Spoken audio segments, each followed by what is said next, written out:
नमस्कार, स्वागत है आपका। आप देख रहे हैं द न्यूज और मैं रानी गुप्ता आपके साथ। भारत और कनाडा विवाद को लेकर के इस बीच बड़ी अपडेट सामने आ रही है।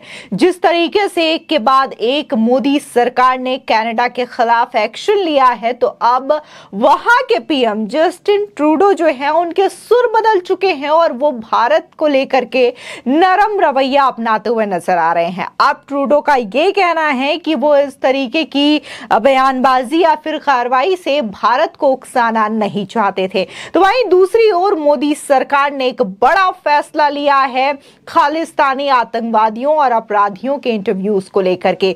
दरअसल मोदी सरकार ने यह फैसला लिया है टीवी चैनल्स को एडवाइजरी जारी करते हुए कि टीवी चैनल्स इस तरीके से आतंकवादियों और अपराधियों को मंच ना दे। आपको बता दें कि ये केंद्र की इंफॉर्मेशन और ब्रॉडकास्टिंग मिनिस्ट्री से ये एडवाइजरी जारी की गई है सभी न्यूज चैनल्स के लिए। पिछले दिनों देखने को मिला था कि खालिस्तानी समर्थक पन्नू का इंटरव्यू लेते हुए नजर आए थे एबीपी न्यूज चैनल के एक एंकर, और इसी को लेकर के काफी ज्यादा विवाद देखने को मिला था। जिसके बाद ये जो फैसला है मोदी सरकार का वो सामने आया, जिसको लेकर के टीवी चैनल्स के लिए एडवाइजरी जारी की गई है। बता दें कि भारत सरकार पर खालिस्तानी आतंकी हरदीप सिंह निज्जर की कनाडा में हत्या कराने का आरोप लगाने के एक दिन के ठीक बाद पीएम जस्टिन ट्रूडो के सुर अब कुछ बदले हुए और नरम पड़ते हुए नजर आ रहे हैं। मामले को तूल पकड़ता देख पीएम ट्रूडो की तरफ से अपने बयान पर आज सफाई भी पेश की गई है। उन्होंने मीडिया से बातचीत के दौरान कहा कि वो भारत को उकसाने की कोशिश नहीं कर रहे हैं, लेकिन कनाडा चाहता है कि नई दिल्ली इस मुद्दे को ठीक से संबोधित करे। उन्होंने अपने संबोधन के दौरान कहा कि भारत सरकार को इस मामले को अत्यंत गंभीरता से लेने की आवश्यकता है। हम ऐसा कर रहे हैं, हम उकसाने या इसे आगे बढ़ाने के बारे में नहीं सोच रहे हैं। आपको बता दें, दरअसल कनाडा की संसद में बोलते हुए जस्टिन ट्रूडो ने सोमवार को भारत की खुफिया एजेंसी रॉ पर निज्जर की हत्या कराने का आरोप लगाया था। वहीं 18 जून को कनाडा स्थित सर्रे में गुरुद्वारे के बाहर निज्जर की गोली मार करके हत्या कर दी गई थी। उस पर खालिस्तानी आतंकी होने के चलते भारत सरकार ने 10 लाख रुपए का इनाम भी घोषित किया था। वहीं दूसरी ओर आपको बता दें कि केंद्र की मोदी सरकार ने टीवी चैनल्स को सलाह दी है कि वे ऐसे लोगों को मंच ना दें जिन पर गंभीर अपराध, आतंकवाद के आरोप है या फिर वो भारत सरकार के द्वारा प्रतिबंधित संगठनों से जुड़े हुए हैं। यह सलाह ऐसे समय में आई है जब खालिस्तानी आतंकवादियों के मुद्दे पर भारत और कनाडा के बीच लगातार तनाव की जो स्थिति है वो बढ़ रही है। आपको बता दें कि इस तनाव के बीच ही एबीपी न्यूज पर आतंकी संगठन सिख फॉर जस्टिस का सरगना गुरपंत सिंह पन्नू का इंटरव्यू लिया गया था। बातचीत में आतंकवादी पन्नू को एबीपी न्यूज के पत्रकार जोगविंदर पटियाल बार बार आप कहकर भी संबोधित कर रहे थे।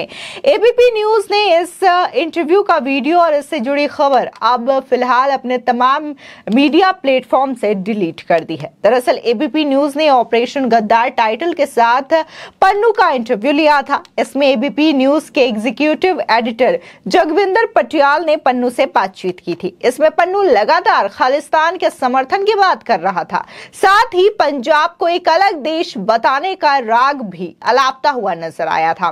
बावजूद इसके जोगविंदर पटियाल आतंकी को बार बार आप और मिस्टर पन्नू कहकर संबोधित कर रहा था।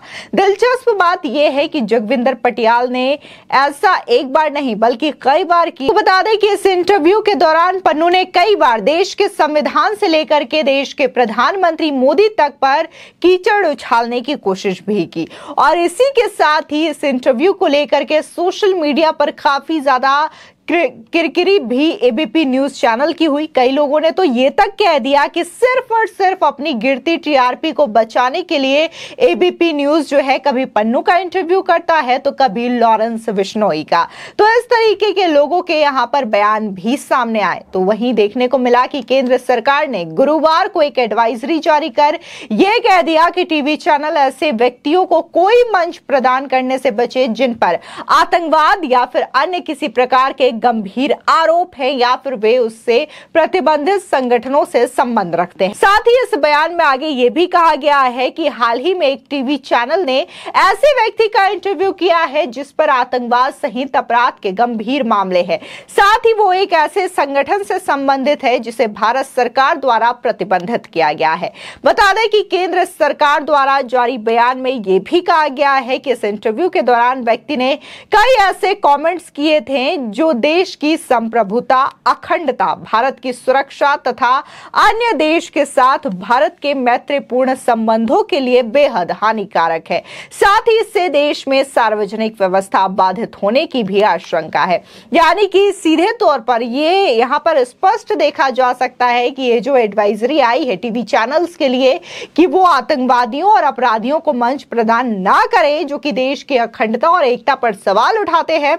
ये कहीं ना कहीं एबीपी न्यूज के इस इंटरव्यू के वायरल होने के बाद और सामने आने के बाद ही केंद्र सरकार के द्वारा यह एडवाइजरी जारी की गई है।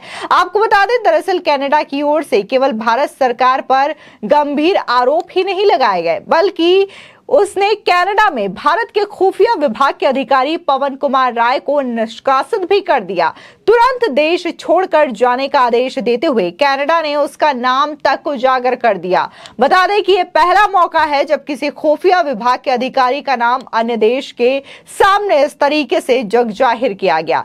बता दें, भारत और चीन पाकिस्तान के साथ भी तल्ख रिश्ते रहे हैं, लेकिन इन दोनों देशों की सरकार ने कभी भी वहां मौजूद भारत के खुफिया विभाग के किसी भी अधिकारी का नाम जग जाहिर नहीं किया है। लेकिन यहां पर अगर हम कनाडा की बात करें तो कनाडा ने बकायदा रॉ के एक अधिकारी का नाम न सिर्फ जग जाहिर किया बल्कि उन्हें अपने यहां से निकाल भी दिया है। और ठीक इसी चीज को लेकर के भारत सरकार ने भी एक्शन लिया। जैसे ये खबर सामने आती है, भारत सरकार ने भी तुरंत यहां के एक सीनियर कनाडाई डिप्लोमेट को तत्काल प्रभाव से 5 दिन के भीतर भारत से चले जाने का आदेश दिया है। बता दें कि कनाडा सरकार की सोच ही हरकत पर पीएम नरेंद्र मोदी की सरकार की ओर से भी जवाबी रिएक्शंस लगातार देखने को मिल रहे हैं।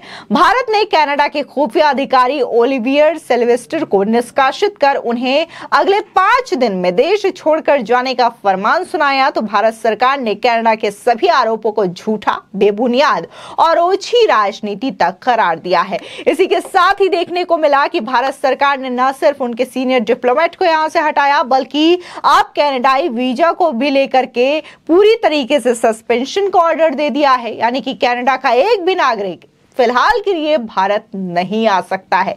इसी के साथ ही इस पूरे हथकंडे को लेकर के कहीं ना कहीं भारत जो है सख्त रवैया अपना रहा है और भारत ने सीधे तौर पर कहा है कि जो इल्जाम लगाया गया है कनाडा के पीएम के द्वारा भारतीय रॉ पर, तो इसको लेकर के उन्हें दुनिया भर के सामने सबूत पेश करने होंगे कि वाकई में निज्जर की हत्या में रॉ का हाथ है या फिर भारत के किसी भी व्यक्ति का हाथ है। और कहीं ना कहीं कनाडा सरकार को अब यह साबित करना होगा, वरना ये कनाडाई सरकार के लिए बेहद शर्मसार करने वाली बात होगी क्योंकि उसने भारत पर तो आरोप लगा दिए लेकिन इस बात को लेकर के कोई सबूत नहीं है। और शायद इसीलिए अब जस्टिन ट्रूडो का जो रवैया है वो काफी ज्यादा नरम होता हुआ नजर आ रहा है। फिलहाल इस खबर को लेकर के आपकी क्या राय है हमारे कमेंट सेक्शन में जरूर बताएं। आगे की और भी अपडेट के लिए चैनल को सब्सक्राइब करना ना भूलें।